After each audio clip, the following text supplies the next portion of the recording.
ನಮಸ್ತೆ, ನಾನು ಮನೋಜ್ ಅಂತೇಳಿ ಪವರಿಂಗ್ ಸೋಲಾರ್ MD ಮಾತಾಡ್ತಾ ಇದ್ದೀನಿ. ಸೊ ನಾವು ಇವಾಗ ನಮ್ಮ ಜೊತೆ ಒಬ್ಬರು ಕ್ಲೈಂಟು ಸುಭಾಷ್ ತೆಗುವ ಅಂತೇಳಿ, ಇವರು ನಮಗೆ ಸುಮಾರು 2.5 ಇಯರಿಂದ ಪರಿಚಯ ಆದರು ರಿಗಾರ್ಡಿಂಗ್ ಸೋಲಾರ್ ರೂಫ್ಟಾಪ್ ಬಗ್ಗೆ. ಸರ್ ನಮಸ್ತೆ. ಸೊ ನಿಮಗೆ ಪವರಿಂಗ್ ಸೋಲಾರು ಹೇಗೆ ಪರಿಚಯ ಆದರು, ನಾವು ಹೇಗೆ ನಿಮ್ಮನ್ನ ಅಪ್ರೋಚ್ ಮಾಡಿದ್ವಿ ಅನ್ನೋದ್ರ ಬಗ್ಗೆ 2 ಮಾತು ಹೇಳೋಕ್ಕಾಗತ್ತಾ ಸರ್? ನಾನು ಗೂಗಲ್ ಮ್ಯಾಪ್ನಲ್ಲಿ ನೋಡ್ತಾ ಇದ್ದೆ, ಹಂಗೆ ಒಂದು ಕಾಣುತ್ತೆ ಪವರಿಂಗ್ ಸೋಲಾರ್ ಅಂತ ಕಾಣುತ್ತೆ. ನನಗೆ ಕಾಣಿದ ತಕ್ಷಣ ಫೋನ್ ಮಾಡಿದೆ. ಫೋನ್ ಮಾಡಿದ ತಕ್ಷಣ ಅಲ್ಲಿ ಒಬ್ಬರು ಲೇಡಿ ಇದ್ದಾರೆ ಇರ್ತಾರೆ, ರಿಸೆಪ್ಷನಿಸ್ಟು. ಅವರಿಗೆ ಅಂದೆ, ನೋಡಮ್ಮ ನಾನು ಬಿಲ್ಡಿಂಗ್ ಇದೆ, ಸೋಲಾರ್ ಹಾಕ್ಬೇಕು ಅಂತಂದೆ. ಇಲ್ಲ ಸರ್, ನಿಮ್ಮ ಸಾಹೇಬ್ರಿಗಾರು ಕೂಡಿ ಮಾತಾಡ್ತೀನಿ ನಾನು ಸ್ವಲ್ಪ ಅಂತಂದೆ. ನಮ್ಮ ಸಾಹೇಬ್ರಿಗೆ ಸಿಗಲ್ಲ, ತುಂಬ ಬ್ಯುಸಿರಾ. ಇಲ್ಲ ಕೊಡಮ್ಮ, ನಾನು ನೋಡ್ತೀನಿ ಸ್ವಲ್ಪ ಮಾತಾಡ್ತೀನಿ. ನಾನು ಸ್ವಲ್ಪ ಪರವಾಗಿಲ್ಲ ಬೇಕ್ತೀನಿ ನೋಡಮ್ಮ ಅಂತಂದೆ. ಇಲ್ಲ ಸರ್ ಸಿಗಲ್ಲ ಸರ್, ಭಾಳ ಬ್ಯುಸಿ ಅಂತಂದರು. ಆದರೂ ಒಂದು ಸಲ ಸಿಕ್ಕರು. ಸಿಕ್ಕ ಮೇಲೆ ಇವಾಗ ನಾನು ಇವ್ರ ಕಡೆಯಿಂದ ಒಂದು ಸಲ ಸೋಲಾರ್ ಮಾಡಿದೆ. ನನ್ನ ಬಿಲ್ಡಿಂಗಲ್ಲಿ ಸೋಲಾರ್ ಆಗಿದೆ. ಅದು ದೊಡ್ಡವಾಪುರನ ಬರುತ್ತೆ ಬಿಲ್ಡಿಂಗು, ಸಿಂಗನಾಯಕನಹಳ್ಳಿ ಹತ್ತಿರ ಬರುತ್ತೆ. ಅಲ್ಲಿ ಸಿಂಗನಾಯಕನಹಳ್ಳಿ ಹತ್ತಿರ ರಾಜನಗುಂಡೆ ಅಂದರೆ ಅದು ಆ್ಯಕ್ಚುಲಿ ಅದು KFC ಬ್ರ್ಯಾಂಡ್ ಇದೆ. ಆ ಬಿಲ್ಡಿಂಗಲ್ಲಿ ಸೋಲಾರ್ ಇನ್ಸ್ಟಾಲ್ ಮಾಡಿದ್ರು. ಸೋಲಾರ್ ಅಂದರೆ ನಾವು ರೂಫ್ ಟಾಪ್ ಮಾಡಿದೆವು, ಅಂದರೆ ಅದು 42.9 kV ಪವರ್ ಅದಕ್ಕೆ. ಬಟ್ ಅವರು ಟೈಮ್ ಪ್ರಕಾರ ಮಾಡಿಕೊಟ್ರು. ಅದು ಆದಮೇಲೆ ಅವ್ರದ್ದು ನಮ್ಮದು ಗೆಳೆತನ ಬೆಳೀತು. ಗೆಳೆತನ ಬೆಳೆದು ನೆಕ್ಸ್ಟ್ ಒಂದು ಯಲಹಂಕದಲ್ಲಿ ಒಂದು ಬಿಲ್ಡಿಂಗ್ ಇದೆ ನನಗೆ. ಆ ಯಲಹಂಕ ಬಿಲ್ಡಿಂಗ್ನಲ್ಲಿ ನನಗೆ ಒಬ್ಬರು, ಇವರು ನನಗೆ ಕ್ಲೋಸೇ, ಬಟ್ ನೋಡೋಣ ಅಂತ ಒಬ್ಬರು ಇವ್ರಿಗಿಂತ ಮೊದಲೇ ಒಬ್ರು ನಂಗೆ ಟ್ರೈ ಮಾಡ್ತಾಯಿದ್ರು. ನಾನೇ ಮಾಡ್ತೀನಿ, ಸೋಲಾರ್ ಮಾಡ್ತೀನಿ, ನನಗೂ ಸ್ವಲ್ಪ ಅವಕಾಶ ಕೊಡಿ ಅಂತಂದು. ಆ ರೇಟ್ ತೊಗೊಂಡು ಏನೋ ಮಾಡ್ಕೊಂಡು ಟ್ರೈ ಮಾಡೋಕೆ ಕೊಟ್ಟು ಏನೋ ಅರ್ಧ ಕೆಲಸ ಮಾಡಿ ತುಂಬ ನಂಗೆ ಕಷ್ಟ ಆಯ್ತು ಸ್ವಲ್ಪ. ಮತ್ತು ಆಮೇಲೆ ಇವರಿಗೆ ನಾನು ಫೋನ್ ಮಾಡಿದೆ. ಅವ್ರು ನನಗೆ ಸ್ವಲ್ಪ, ಏನು ಸರ್ ಇಷ್ಟು ಕ್ಲೋಸ್ ಇದ್ದರೂ ನೀವು ನನಗೆ ಅಷ್ಟು ಮಾತಾಡ್ಸಿಲ್ಲ, ನೀವು ಇವಾಗ ಮಾತಾಡ್ಸಿಲ್ಲ, ಏನು ಪರವಾಗಿಲ್ಲ ಅಂದರೂ ಅದನ್ನು ಹಾಳಾಗಿದ್ದ ಕೆಲಸ ಮತ್ತೆ ಸರಿ ಮಾಡಿಕೊಟ್ರು ನನಗೆ. ಈಗ ಅದು 2 ಬಿಲ್ಡಿಂಗ್ ಆಯಿತು. ಆಮೇಲೆ ಇನ್ನೊಂದು ಬಿಲ್ಡಿಂಗ್ ಮಾಡಿಸಿದೆ ಅವ್ರ ಕಡೆಯಿಂದ. ಈ ಸೋಲಾರ್ ಬಗ್ಗೆ ಹೇಳ್ಬೇಕಂದ್ರೆ ನನಗೆ ಅದು ಹಾಗೆ ಏನೋ ಬೆಳೀತು ನನ್ನ ಮನಸ್ಸಿನಲ್ಲಿ. ಬಟ್ ಅದ್ರ ರಿಸಲ್ಟ್ ಚೆನ್ನಾಗಿದೆ. ಸೋಲಾರ್ ಒನ್ ಟೈಮ್ ಇನ್ವೆಸ್ಟ್ಮೆಂಟು, ಒಂದು 2.5 ವರ್ಷ 3 ವರ್ಷ ಒಳಗೆ ನಿಮ್ಗೆ ರಿಕವರಿ ಬಂದ್ಬಿಡ್ತದೆ ನಿಮ್ಮ ಇನ್ವೆಸ್ಟ್ಮೆಂಟು. ಆಮೇಲೆ ನಿಮಗೆಲ್ಲ ದುಡ್ಡು ಬರ್ತಾ ಇರ್ತದೆ. ಕರೆಕ್ಟ್. ಪ್ಲಸ್ ಪವರ್ ಕನ್ಸ್ಯೂಮ್ಷನ್ ಚೆನ್ನಾಗಿದ್ದರೆ ನಿಮ್ಗೆ ಗೊತ್ತಿಲ್ಲ, ಅದು ಅನುಕೂಲ ಚೆನ್ನಾಗಿದೆ. ಯಾಕಂದರೆ ಏನು ಬೆಸ್ಕಾಮ್ ರೇಟ್ ನಿಮ್ಗೆ ಚಾರ್ಜ್ ಮಾಡ್ತದೆ, ಅದು ದುಡ್ಡು ಫುಲ್ ಬಂದ್ಬಿಡ್ತು. ಇಲ್ಲ ನಾವು ಬೆಸ್ಕಾಮ್ ಮಾರಿ ದುಡ್ಡು ಬರ್ಬೇಕಂದಾಗ ಅದು ಸ್ವಲ್ಪ ಕಡಿಮೆ ಆಯಿತು. ನನಗೆ ಹಂಗೆ ಸಮಸ್ಯೆ ಇಲ್ಲ. ನನಗೆ ಎಲ್ಲ ಬಿಲ್ಡಿಂಗ್ ಚೆನ್ನಾಗಿ ಕನ್ಸ್ಯೂಮರ್ಸ್ ಇದ್ದಾರೆ. ಸೊ ನನಗೆ ಆಲ್ಮೋಸ್ಟ್ ವರ್ಷಕ್ಕೆ ತಿಂಗಳಿಗೆ ನನಗೆ 1.5 ಲಕ್ಷ ತನಕ ಹಣ ಬರ್ತದೆ ನನಗೆ. 3 ಬಿಲ್ಡಿಂಗ್ ಸರ್. 3 ಬಿಲ್ಡಿಂಗ್ಸ್ ಅಂದರೆ ಬೇಸಿಕಲಿ ಸರ್ ಪ್ರತಿ ಬಿಲ್ಡಿಂಗಿಗೂ 40 to 48 ನಿಯರ್ಲಿ 40 kW 3 ಬಿಲ್ಡಿಂಗ್ನು ಇನ್ಸ್ಟಾಲ್ ಮಾಡಿದ್ದಾರೆ. ಮಧ್ಯದಲ್ಲಿ ಒಂದು ಗ್ಯಾಪ್ ಆಗಿತ್ತು ನಮಗೂ ಸರ್ಗೂ. But at the end of the day commission ಮಾಡಿದ್ದೆ ನಾವು. ಅದನ್ನ ಯಾರೋ ಮಾಡಿದವರು ಅದನ್ನು ಇನ್ಕಂಪ್ಲೀಟ್ ಮಾಡಿ ಹೋಗ್ಬಿಟ್ಟಿದ್ರು. ಸೊ ಸರ್, ಈಗ ಸೋಲಾರಲ್ಲಿ ಇರೋ ಕೆಲವೊಂದು ಮಿತ್ ಬಗ್ಗೆ ಮಾತಾಡ್ಬೇಕಂದ್ರೆ, ಸೋಲಾರ್ ಜನ್ರೇಟ್ ಆಗಲ್ಲ, ಸೋಲಾರಲ್ಲಿ ಲಾಸು, KEBಯಿಂದ ದುಡ್ಡು ಬರಲ್ಲ, ಈ ಥರ ಕೆಲವೊಂದು ಪಾಯಿಂಟ್ಸ್ನ ರೈಸ್ ಮಾಡ್ತಾರೆ ಸರ್ ಎಲ್ಲರೂ. ಇಲ್ಲ, ತಪ್ಪು ಕನ್ಸೆಪ್ಷನ್ ಇದೆ, 100 ತಪ್ಪು ಕನ್ಸೆಪ್ಷನ್ ಇದೆ. ಬೆಸ್ಕಾಮ್ ಯಾರಿಗೂ ಮೋಸ ಮಾಡಿಲ್ಲ, ನನಗಂತೂ ಇವತ್ತಿಗೆ ಯಾರಿಗೂ ತಿಳ್ಕೊಂಡಿಲ್ಲ ನಾನು ಮಾಡಿಲ್ಲ ಅಂತಂದು. ಯಾಕಂದ್ರೆ ಅದು ವೆರಿ ಕ್ಲಿಯರ್ ಪಿಕ್ಚರ್ ಇದೆ. ಅಲ್ಲಿ ಎಷ್ಟು ಸೋಲಾರ್ ಪವರ್ ಜನ್ರೇಷನ್ ಆಗುತ್ತೆ, ನೀವು ಎಷ್ಟು ಇನ್ಪುಟ್ ಇದೆ, ಔಟ್ಪುಟ್ ಇದೆ, ಎಲ್ಲ ಗೊತ್ತಿದೆ, ಅದ್ರ ಲೆಕ್ಕ ಇರುತ್ತೆ. ಅವರು ಮತ್ತು ಬಿಲ್ ಕೊಡಬೇಕಾದಾಗ ಎಲ್ಲ ಕೊಡ್ತಾರೆ ನಿಮಗೆ. ಬಿಲ್ನಲ್ಲಿ ಬಂದರೆ ಮಾಡ್ತೀವಿ, ಅವ್ರದ್ದು ಎಷ್ಟು ಬಳಸಿದ್ಯಾ, ನಮ್ದು ಎಷ್ಟು ಅಲ್ಲಿ ಅವ್ರಿಗೆ ಹೋಗಿದೆಯಾ, ಆಮೇಲೆ ನಾವು ಡೈರೆಕ್ಟ್ಲಿ ಬಳಸಿದೆವು, ಅದೆಲ್ಲ ಪಿಕ್ಚರ್ ಟೋಟಲ್ ಸೋಲಾರ್ ಪವರ್ ಎಷ್ಟು ಇದು ಮಂತ್ಲಿ ಎಷ್ಟು ಜನ್ರೇಟ್ ಆಯಿತು, ಈವನ್ ಏನು ನೋಡ್ಬೋದು ನೀವು, ಅದೆಲ್ಲ ಫುಲ್ ಕ್ಲಿಯರ್ ಪಿಕ್ಚರ್ ಇರುತ್ತೆ. ಯಾವುದು ಮೋಸ ಇಲ್ಲ ಅದರಿಗೆ. ಪ್ಲಸ್ ಇನ್ನೊಂದು ಸ್ವಲ್ಪ ನಮಗಂದರೆ ಈಗ ಆಲ್ಮೋಸ್ಟ್ ನಮಗೆ 5 ತನಕ ಬರುತ್ತೆ, 5 ಕಾಲ್ ತನಕ ಬರುತ್ತೆ ನಮಗೆ ಯೂನಿಟ್ಸ್ ಬರುತ್ತೆ. ಒಂದು HP-ಗೆ 1 ಕಿಲೋವಾಟ್ಗೆ. ಸೊ ಹಾಗಾಗಿ ನಮಗೆ ಎವರೇಜ್ ತೊಗೊಂಡಾಗ ನನಗೆ ಗೊತ್ತು. ಈಗ ನೀವು ಈ March, April, May, June, March ಇಲ್ಲ, April, May, June, July, June ಚೆನ್ನಾಗಿ ಬರುತ್ತೆ. ಆಲ್ಮೋಸ್ಟ್ ನಿಮ್ಗೆ 5.5, 5.4 ತನಕ ಬರುತ್ತೆ. ಆಮೇಲೆ ಮಧ್ಯದಾಗಿಂದ ಸ್ವಲ್ಪ ಮೋಡ ಇದ್ದಾಗೆಲ್ಲ ಬರುತ್ತೆ ನಮಗೆ ಒಂದು 4 ಅಂತೂ ಬಂದೇ ಬರುತ್ತೆ.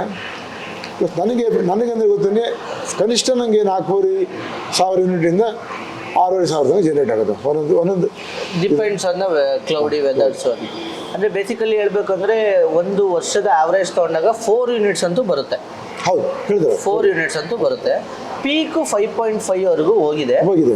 ಬಟ್ ನಾವು ಪೀಕ್ನ ಕನ್ಸಿಡರ್ ಮಾಡೋಕ್ಕಲ್ಲ because of return of average ತೊಗೊಂಡೋಗು ಪರವಾಗಿಲ್ಲ. ನನಗೆ ಎವರೇಜ್ ತೊಗೊಂಡಾಗ ನನಗೆ ಒಂದೇ ಬಿಲ್ಡಿಂಗ್ 50,000 ಯೂನಿಟ್ ಜನರೇಟ್ ಆಗಿದೆ. ಹೌದು, ಅಂದರೆ ಆಲ್ಮೋಸ್ಟ್ 1.5 ಲಕ್ಷ ಯೂನಿಟ್ 3 ಬಿಲ್ಡಿಂಗ್ ಸೇರಿ ಜನರೇಟ್ ಆಗುತ್ತೆ ನನಗೆ. ಅದೇ ಮನಿ ಅಲ್ಲ, ಯೂನಿಟ್ ಜನರೇಟ್ ಆಗುತ್ತೆ. ಯೂನಿಟ್ಸ್ ಅದನ್ನ ಮಲ್ಟಿಪ್ಲೈಡ್ ಮನಿ ಹಾಕಿರಲ್ಲ ನೀವು ಅದಕ್ಕೆ. ಹೌದು ಹೌದು. 8 ರೂಪಾಯಿ ಹಾಕೊಂಡಾಗ 15 ಎಂಟ್ಲಿ ಎಷ್ಟಾಯ್ತು? ಅಂಡ್ ಮೋರ್ ಓವರ್ ಈಗ ನವೇಡೇಸ್ ಕಮರ್ಷಿಯಲ್ ಬಿಲ್ಡಿಂಗ್ಸ್ಗಳಿಗೆ ಪ್ರೈಸಸ್ ಜಾಸ್ತಿ ಮಾಡಿದ್ದಾರೆ ಬೆಸ್ಕಾಮ್ ಅವರು. ನೀವು ಕನ್ಸ್ಯೂಮ್ ಮಾಡುವಂಥ ಪವರ್ ಪ್ರೈಸ್ ಜಾಸ್ತಿ ಆಗಿದೆ. ಸೊ ಸರ್ಗೆ ಅದು ಬೆನಿಫಿಟ್. ಮೋರ್ ಓವರ್ ಸರ್ ಏನಂತ ಹೇಳಿದ್ರೆ ಇದು ಒನ್ ಟೈಪ್ ಆಫ್ ಇನ್ಕಮ್ ತರ ಟ್ರೀಟ್ ಮಾಡಿದ್ದಾರೆ. 100% 25 ವರ್ಷ ಏನು ಮುಟ್ಟಂಗಿಲ್ಲ. ಸೊ ಇವ್ರದ್ದು ಪ್ರತಿಯೊಂದು ಬಿಲ್ಡಿಂಗು 60-40 ಮೆಜರ್ಮೆಂಟಲ್ಲಿದೆ. ಒಂದು ಫ್ಲೋರ್ ಕನ್ಸ್ಟ್ರಕ್ಟ್ ಮಾಡಬೇಕು ಅಂದರೆ ನಿಯರ್ಲಿ ನಿಮ್ಗೊಂದು 70 to 80 lakhs ಖರ್ಚು ಬರಲ್ವಾ ಸರ್ ಒಂದು ಫ್ಲೋರ್ ಕನ್ಸ್ಟ್ರಕ್ಷನ್ ಮಾಡೋದಕ್ಕೆ?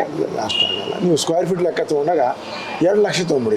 2 lakh square feet 2400 square feet ಅಂತ ಕಟ್ಟಲ್ಲ. 2400 ಕಟ್ಟಲ್ಲ, 2000 ಕಟ್ಬೋದು. ಅಪ್ರಾಕ್ಸಿಮೇಟ್ಲಿ ನಿಮ್ಗೆ 40 ಲಕ್ಷ ಬರುತ್ತೆ. ಬಟ್ ಇಲ್ಲಿ ಇನ್ವೆಸ್ಟ್ ಮಾಡಿರೋದು 13.5 to 14 lakh maximum, inclusive of GST. ಎಲ್ಲ ಹಣ ಬಂದ್ಬಿಟ್ಟಿದೆ. ಸೊ 2.5 ವರ್ಷಕ್ಕೆ ಅವ್ರು ರಿಟರ್ನ್ ತಗೊಂಡಿದ್ದಾರೆ. ಮೋರ್ ಓವರ್ ಡಿಪ್ರಿಷಿಯೇಷನ್ ಕೂಡ ಕ್ಲೈಮ್ ಮಾಡಿದ್ದಾರೆ. ಅವ್ರದ್ದು ಸೋಲಾರಿಂದ ಏನು ಇನ್ಕಮ್ ಟ್ಯಾಕ್ಸ್ ಡಿಪ್ರಿಷಿಯೇಷನ್ ಸಿಗುತ್ತೆ ಅದನ್ನು ಕೂಡ ಕ್ಲೈಮ್ ಮಾಡಿದ್ದಾರೆ. ಸೊ ಸರ್ ಈಗ ಈಗ ಫರ್ದರ್ 2.5 ವರ್ಷ ಮುಗೀತು. ಇನ್ನು ವಾರಂಟಿ ಟರ್ಮ್ಸಲ್ಲಿ ನಾವು ಹೇಳಿರೋ ಪ್ರಕಾರ ಇನ್ನು ಎಷ್ಟು ವರ್ಷ ನಿಮಗೆ ಒಂದು ನಂಬಿಕೆ ಇದೆ ಸೋಲಾರಲ್ಲಿ ಜನರೇಟ್ ಆಗ್ಬೋದು? ಈಗ ನಾವು ಸಾಮಾನ್ಯವಾಗಿ ನಾವು ತೊಗೊಂಡಾಗ ನಮ್ಮ ಮನೆಯಲ್ಲೇ ಸೋಲಾರ್ ಪ್ಯಾನಲ್ ಬಳಸಿದ್ದಲ್ಲ, ವಾಟರ್ ಹೀಟರ್ ಬಳಸಿದಲ್ಲ, ಅದು ಈಗ ಆಲ್ಮೋಸ್ಟ್ ಒಂದು 19 ವರ್ಷ ಆಯ್ತು ಇನ್ನೂ ಬರ್ತಾ ಇದೆ. ನನಗೇನು ಪ್ರಾಬ್ಲಮ್ ಆಗಿಲ್ಲ. ಸೊ ಇದನ್ನು ಅದೇ ಟೈಪ್ ಎಕ್ಸ್ಪೆಕ್ಟ್ ಆಗಬೇಕು ಮಾಡ್ತೀನಿ. Correct. So basically 25 years performance guarantee ಕೊಟ್ಟಿರ್ತೀವಿ. ಇದು ಇಟ್ಸ್ ಅ ನಾರ್ಮಲ್, ಅದು ನಾವೇ ಅಂತಲ್ಲ ಪ್ರತಿಯೊಬ್ಬರು ಕೊಡುವಂಥದ್ದೇ. ಸೊ ಈಗ 2.5 ವರ್ಷ ಅವ್ರದ್ದು ಏನು ಇನ್ವೆಸ್ಟ್ಮೆಂಟ್ ಪೀರಿಯಡ್ ಇತ್ತು ಕಂಪ್ಲೀಟ್ ಆಗಿದೆ. ಸೊ ಇನ್ನು ಫರ್ದರ್ ಬರೋದೆಲ್ಲ ನನ್ನ profit return, it's called profit. So ಎಲ್ಲಿ ಬರೋಲ್ಲ. ನೀವು ಫಾರ್ ಎಕ್ಸಾಂಪಲ್ ನಾನು ಇವನ್ ಒಂದು ಫ್ಲೋರ್ ಕಟ್ಟಿಸಿದ್ರು ಅವ್ರು ಹೇಳಿದಂಗೆ ಒಂದು 40 ಲಕ್ಷ 50 ಲಕ್ಷ ಬೇಕಂತ ಒಂದು ಫ್ಲೋರ್ ಕಟ್ಟಿದಾಗ ನನಗೆ ಬಾಡಿಗೆ ಬರೋದಕ್ಕಿಂತ ಅಷ್ಟೇ ಸೋಲಾರ್ದಲ್ಲಿ ಬರ್ತಾ ಇದೆ. ಬಾಡಿಗೆ ಸರ್ ಮ್ಯಾಕ್ಸಿಮಮ್ ಒಂದು ಫ್ಲೋರ್ 1 ಲಕ್ಷ. ಅದು ಡಿಪೆಂಡ್ಸ್. ಅದು ಆಗಲ್ಲ, ಅಷ್ಟಾಗಲ್ಲ. ಜನರಲ್ ಫ್ಲೋರ್ ಲೆಕ್ಕ ತಗೋಬೇಕು ನೀವು. ಹಂಗೆ ಲೆಕ್ಕ ತೊಗೊಬಾರ್ದು. ಗ್ರೌಂಡ್ ಫ್ಲೋರ್ದಾಗ 1 ಲಕ್ಷ ಆಗ್ಬೋದು. ನಿಮಗೆ ಕಡಿಮೆ ಆ ಫ್ಲೋರ್ದಾಗ 50,000 ರೂಪಾಯಿ ನೆನ್ಬೇಕು. 50,000 ರೂಪಾಯಿ ನೀವು ಏನು ಕನ್ಸ್ಟ್ರಕ್ಷನ್ ಮಾಡಲ್ಲ, ಅಷ್ಟು ಇನ್ವೆಸ್ಟ್ಮೆಂಟ್ ಬಂದ್ಬಿಡಿ ನಮಗೆ. ಪ್ಲಸ್ ಅದು ನಾನು ಶೀಟ್ ಹಾಕಿನಲ್ಲ ಮೇಲೆ, ಶೀಟ್ ಹಾಕಿ ನಾನು ಮಾಡಿದ್ಮೇಲೆ ಅದು ಒಂದು ಲುಕ್ ನಂಗೆ ಪ್ರೆಸೆಂಟ್ ಇದೆ. ಬಿಲ್ಡಿಂಗ್ ಮೇಲೆ ಹೋದಾಗ ಒಂದು ಶೆಲ್ಟರ್ ಇದ್ದಂಗೆ ಇರುತ್ತೆ. ಆರಾಮ್ ಹೊರಗಡೆ ಡ್ಯಾನ್ಸ್ ಕ್ಲಾಸ್ಗೇನೋ ಯೂಸ್ ಮಾಡಿಕೊಟ್ರೆ ಅದೊಂದು ಡ್ಯಾನ್ಸ್ ಕ್ಲಾಸ್ ಆಗಿ ಮಾಡಿದ್ರು ಅದನ್ನು. ಸೊ ಈ ಥರ multiple and especially commercial buildings ಬಗ್ಗೆ ಮಾತಾಡಬೇಕಂದ್ರೆ ನೀವು you are consuming more power with higher rates. Yes. Because ಕಮರ್ಷಿಯಲ್ ಬಿಲ್ಡಿಂಗ್ಸಲ್ಲಿ ಫಾರ್ ಎಕ್ಸಾಂಪಲ್ ನಾವೊಂದು ಯಾವುದೋ ಒಂದು ಹೋಟೆಲ್ಸ್ ಕೊಡ್ತೀವಿ ಅಂದರೆ ಅಲ್ಲಿ ಚಿಲ್ಲರ್ಸ್ ಇರುತ್ತೆ, ಲೈಟ್ಸ್ ಇರುತ್ತೆ, ACs ಇರುತ್ತೆ, ಅದೆಲ್ಲ ಕನ್ಸಂಪ್ಷನ್ ಜಾಸ್ತಿ ಮಾಡುವಂಥ. ಅಂದರೆ ಈಗ ಬೆಸ್ಕಾಮ್ ಏನು ಗೊತ್ತಂದ್ರೆ 3 ರೂಪಾಯಿ 50 ಪೈಸೆ ಇರ್ಬೋದು, 4 ರೂಪಾಯಿ ರೊಕ್ಕ ಇರ್ಬೋದು. ಬಟ್ ನಮಗೇನು ನೇರವಾಗಿ ನಮಗೆ ಕನ್ಸ್ಯೂಮ್ ಮಾಡಿದಕ್ಕೆ ಏನು ಚಾರ್ಜ್ ಮಾಡ್ತಾರೆ? 8 ರೂಪಾಯಿ ಚಾರ್ಜ್ ಮಾಡ್ತಾರೆ. ರಫ್ಲಿ 8 ಇರ್ಬೋದು, 9 ರೂಪಾಯಿ ಮಾಡ್ತಾರೆ. ಅದು ನೇರವಾಗಿ ಬರ್ತಾ ಇದೆ ನಮಗೆ. ಅದು ನೇರವಾಗಿ ಬಂದ್ಬಿಡುತ್ತೆ. ಅಂದರೆ units to units way off ಮಾಡೋದ್ರಿಂದ ನಿಮಗೆ ಹೆಲ್ಪ್ ಆಗುತ್ತೆ.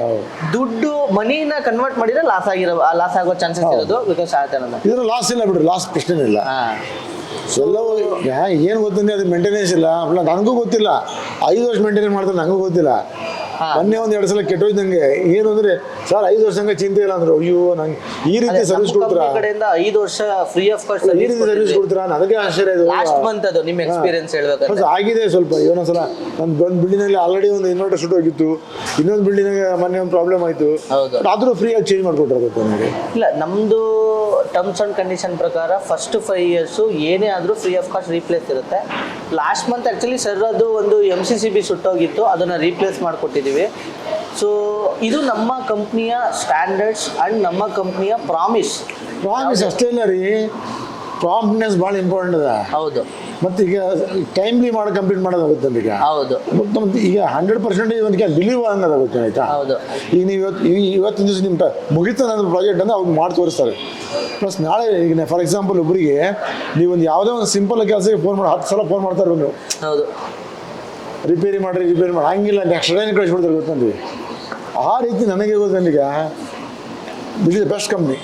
Thank you sir, thank you. Actually ನಾವೇನಂದ್ರೆ ನಮ್ಮಲ್ಲಿರೋ ಒಂದು ಎಥಿಕ್ಸ್ ಸರ್, ಅದು ನಾವೇನು ಪ್ರಾಮಿಸ್ ಮಾಡಿದ್ದೀವಿ ಅದನ್ನು ಉಳಿಸ್ಕೊತೀವಿ. ಕ್ಯಾರೀಸ್ ಆಲ್ವೇಸ್ ಅಲ್ಲ.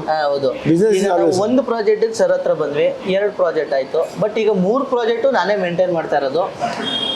ಮೋರ್ ಓವರ್ ನಾನೇನು ಹೇಳೋದು ಅಂದರೆ ನಮ್ಮದು ಟೈಮ್ ಲೈನು, ನಾವೇನು ಟೈಮ್ ಲೈನ್ ಕಮಿಟ್ ಆಗಿದ್ದೀವಿ ಅದನ್ನು ಮುಗಿಸಿದ್ದೀವಿ. ಹೌದು. There is no doubt at all. And moreover ಇದು ನೆಟ್ ಮೀಟ್ರಿಂಗ್ ಆಗಿರೋದ್ರಿಂದ ಬೆಸ್ಕಾಮ್ ಅಪ್ರೂವಲ್ಸು ಕೂಡ ನಿಮಗೆ ಒಂದು ಟೈಮ್ ಲೈನಲ್ಲಿ ಸಿಕ್ಕಿದೆ ಸರ್. ಸೊ ಅದರಲ್ಲಿ ಏನೋ ಡೌಟ್ಸ್ ನಮಗೆ ಈ ಕಂಪನಿ ಬಗ್ಗೆ ಸಮಸ್ಯೆ ಇಲ್ಲ. Totally 100% I am more happy. And thank you. For example lift hang ನಾವು ಒಂದು ಒಳ್ಳೆ ಕಂಪ್ನಿಯಿಂದ ಇನ್ಸ್ಟಾಲ್ ಮಾಡ್ತೀವಲ್ಲ, ಹಂಗೆ ಅದನ್ನು MC ಕೊಟ್ಟು ಮಾಡ್ಕೊಡ್ತೀವಲ್ಲ, ಅವರೇ ನೀವು ಫೋನ್ ಮಾಡಿಕೊಟ್ರಪ್ಪ ನೀವು ಎಲ್ಲ ಮಾಡ್ಕೊಟ್ಟು ಅಂತ ಹೇಳ್ತೀವಲ್ಲ, ಆ ರೀತಿ ಇವ್ರ ಕಡೆ ಮಾಡಿದ್ಮೇಲೆ ನಾವು ಮರ್ತಂಗಾಗಿದೆ ಸೋಲಾರ್ ಬಗ್ಗೆ. ಆರಾಮ್ ಫೋನ್ ಮಾಡಿದ ತಕ್ಷಣ ಕೆಲಸ ಮಾಡ್ಬಿಡ್ತಾರೆ ನಾನು ಅಷ್ಟೇ. ಹೌದು. ಇಲ್ಲ ಸರ್ ನಮಗೆ ತುಂಬ ಸಪೋರ್ಟ್ ಮಾಡಿದ್ದಾರೆ, ಮತ್ತು ಕೆಲವೊಂದು ಅವ್ರ ಫ್ರೆಂಡ್ಸ್ನೂ ರೆಫರ್ ಮಾಡಿದ್ರು ನಮಗೆ ಸೋಲಾರ್ ಹಾಕ್ಸ್ಕೊಳ್ಳಿ ಅಂತೇಳಿ. ಕಮರ್ಷಿಯಲ್ ಬಿಲ್ಡಿಂಗ್ಸೇ ರೆಫರ್ ಮಾಡಿದರು. ಬಟ್ ಅವರಿಗೆ ಇನ್ನೊಂದು ಗೊತ್ತಾಗಲಾಗಿದೆ, ಅವ್ರಿಗೆ ಕಾನ್ಸೆಪ್ಟೇ ಗೊತ್ತಿಲ್ಲ ಅವ್ರಿಗೆ. ಅದೇ ಈಗ ಕಂಸದ ಈಗ ಅಪ್ಕಮಿಂಗ್ ಸರ್ ಹಾಕೊಳ್ಳೋರಿಗೆ ಏನು ನಿಮ್ಮ ಸಜೆಷನು, ಏನಕ್ಕೆ ಸೋಲಾರ್ಗೆ ಹೋಗಿ ಅಂತ ಹೇಳ್ತೀರಾ? ಸೋಲಾರ್ ಅಂದ್ರೆ ಈಗ ನಿಮಗೆ ರಿಸ್ಕ್ ಇಲ್ಲ ಸರ್, ಮಾಡಬೇಕು, ಒಳ್ಳೆ ಸರ್ ಇದು ಆ್ಯಕ್ಚುಲಿ. And environmental friendly. ಹೌದೌದು, ಬೇಕು, ಚೆನ್ನಾಗಿದೆ, ಮಾಡೋದು ಇಟ್ ಇಸ್ ಗುಡ್. ಸೊ ನಿಮ್ಮ ಡಿಪೆಂಡೆನ್ಸಿ ಬೆಸ್ಕಾಮ್ ಮೇಲಿರೋ ಡಿಪೆಂಡೆನ್ಸಿ ಕಡಿಮೆ ಆಗಿದೆ.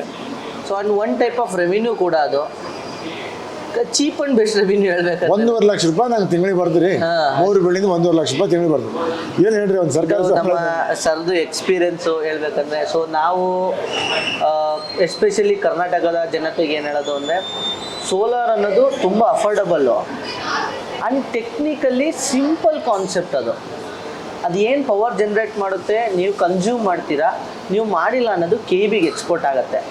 So KB is a media for saving of ಎಲೆಕ್ಟ್ರಿಸಿಟಿನ ಸೇವ್ ಮಾಡೋದಕ್ಕೆ ಮತ್ತು ಸ್ಟೋರ್ ಮಾಡೋದಕ್ಕೆ ಬೆಸ್ಕಾಮ್ ಅನ್ನೋದು ಒಂದು ಮೀಡಿಯಾಗೆ ವರ್ಕ್ ಮಾಡುತ್ತೆ ಅಷ್ಟೇ. ಬಟ್ ಮೋರ್ ಓವರ್ ಇದ್ರದ್ದು ರಿಟರ್ನ್ ಆಫ್ ಇನ್ವೆಸ್ಟ್ಮೆಂಟ್ ಬಗ್ಗೆ ತುಂಬ ಜನಕ್ಕೆ ಡೌಟ್ ಇದೆ. ಇಲ್ಲ, ಇಟ್ಸ್ ಅಫೋರ್ಡಬಲ್, ತುಂಬ ಅಫೋರ್ಡಬಲ್. ನಾನು ಹೇಳೋದು ನನ್ನ ಎಲ್ಲ ಕಮರ್ಷಿಯಲ್ ಆ್ಯಂಡ್ ಇಂಡಸ್ಟ್ರಿಯಲ್ ಕ್ಲೈಂಟ್ಸ್ಗೆ 2.5 ಇಯರ್ಸ್ಗೆ ಹೇಳಿದ್ದೀವಿ. ಹೇಗೆ ಬರುತ್ತೆ ಹೇಗೆ ಬರಲ್ಲ ಅನ್ನೋದು ಕಂಪ್ಲೀಟ್ ಡೀಟೇಲ್ಡು ನಾವು ನಿಮಗೆ ಕೊಡ್ತೀವಿ. ನೀವು ಅಟ್ ಎನಿ ಸರ್ಕಮ್ಸ್ಟೆನ್ಸಸ್ ಡೌಟ್ಸ್ ಏನೇ ಇದ್ರೂ ಕೂಡ ನೀವು ನಮ್ಮನ್ನ ಕಾಂಟ್ಯಾಕ್ಟ್ ಮಾಡ್ಬೋದು. ಆ್ಯಂಡ್ ಸರ್ ಇನ್ನೂ ನಿಮ್ಮ ಕಡೆಯಿಂದ ರೆಫರೆನ್ಸ್ಗಳನ್ನ ಕೊಡಿಸ್ಕೊಡಿ. ಓಕೆ. ಸೊ ಇಲ್ಲ, ನಮಗೆ ಸರ್ ಜೊತೆ ಒಳ್ಳೆ ನಮಗೆ ಏನು ಗೊತ್ತಾ, ಇಷ್ಟು ಒಳ್ಳೆ ಕಂಪ್ನಿ ಸಿಗೋದು ನಮಗೆ ಡೌಟು. ಸಿಕ್ಕ ಮೇಲೆ ನಾವು ರೆಫರೆನ್ಸ್ ಕೊಡ್ತೇವೆ, ಬಟ್ ಅದು ಮಾಡಿಸ್ಕೊಂಡು ಅವ್ರಿಗೆ ಬಿಟ್ಟಿದೆ. ನಾವೇನು ಹೌದೌದು. ಸೊ ಈ ಎಕ್ಸ್ಪ್ರೆಷನ್ ಆಫ್ ಇಂಟ್ರೆಸ್ಟ್ ಈ ಮ್ಯಾಟರ್ ಆಗುತ್ತೆ. ಬಿಕಾಸ್ ಅವ್ರಿಗೆ ಅದ್ರ ಬಗ್ಗೆ ಗೊತ್ತಿರಬೇಕು, ಸೋಲಾರ್ ಅಂದ್ರೆ ಏನು, ನಾನು ಏನಕ್ಕೆ ಹಾಕೋಬೇಕು. ಈಗ ಗೊತ್ತಿರ್ತದೆ, ಮೂಡಿಲ್ಲ ಅಂದಮೇಲೆ ಏನೋ ಒಂದು ಕಾರಣ ಹುಡುಕ್ತಾರೆ. ಹೌದು. ಇಲ್ಲ ಬೆಸ್ಕಾಮ್ನ ಹಣ ಬರಲ್ಲ ಸರಿಯಾಗಿ, ಇಲ್ಲಾಂದ್ರೆ ನಂಗೆ ರೂಫ್ ಹಾಳಾಗುತ್ತೆ, ಇಲ್ಲಾಂದ್ರೆ ನಂಗೆ ರೂಫ್ ಮೇಲೆ ವೇಟ್ ಜಾಸ್ತಿ ಆಗುತ್ತೆ, ಏನೋ ಒಂದು ಕತೆ ಹೇಳ್ತಾರೆ ಅಷ್ಟೇ. ಕತ್ತಿಗಳು ಅವೆಲ್ಲ ನನಗೆ ಏನು ವೇಟ್ ಇಲ್ಲ, ಏನಿಲ್ಲ, ಆರಾಮಿದೆ, ಕಂಫರ್ಟೇಬಲ್ ಇದೆ. ಅಲ್ಲ, ಇದು ಎಸ್ಪೆಷಲಿ ಒಂದು ಶೀಟ್ ರೂಫ್ ಥರ ಫೀಲ್ ಆಗುತ್ತೆ ನಿಮಗೆ. ಚೆನ್ನಾಗಿದೆ, ಶ್ಯಾಡೋ ಇರುತ್ತೆ, ಮತ್ತು ರೂಫ್ಗೆ ಸೇಫ್ಟಿ ಇರುತ್ತೆ. ಸೊ ಹಾಗಾಗಿ concept is very good. So finally ಹೇಳ್ಬೇಕಂದ್ರೆ Manoj is very good. Thank you sir. Encouraging man. And even ನಾವು ಟೀಮ್ ಅದಲ್ಲ, ಅವರು ಭಾಳ ತುಂಬ ಹಾರ್ಡ್ ವರ್ಕಿಂಗ್ ಇದ್ದಾರೆ. ಇಲ್ಲ, ಹೌದು ಸರ್, ನಮ್ಮ ಟೀಮು ಎಸ್ಪೆಷಲಿ ಹೇಳ್ಬೇಕಂದ್ರೆ ನಾನು ಡೈರೆಕ್ಟ್ ಆಗಿ ಫೋನ್ ಮಾಡಿದ್ರು ಸಹ ಅವರು ರೆಸ್ಪಾನ್ಸ್ ಮಾಡ್ತಾರೆ. ಇಲ್ಲ, ಕಿರಣ್ ಆಗ್ಬೋದು, ಸೂರಜ್ ಆಗ್ಬೋದು, ಮೋಹನ್ ಮಾತಾಡಿದ್ದಾರೆ ಅಂತ ಯಾರು ಅನ್ನಂಗಿಲ್ಲ. ಇವರೆಲ್ಲ ಒಳ್ಳೆ ಟೀಮ್ನು ನಮಗೆ.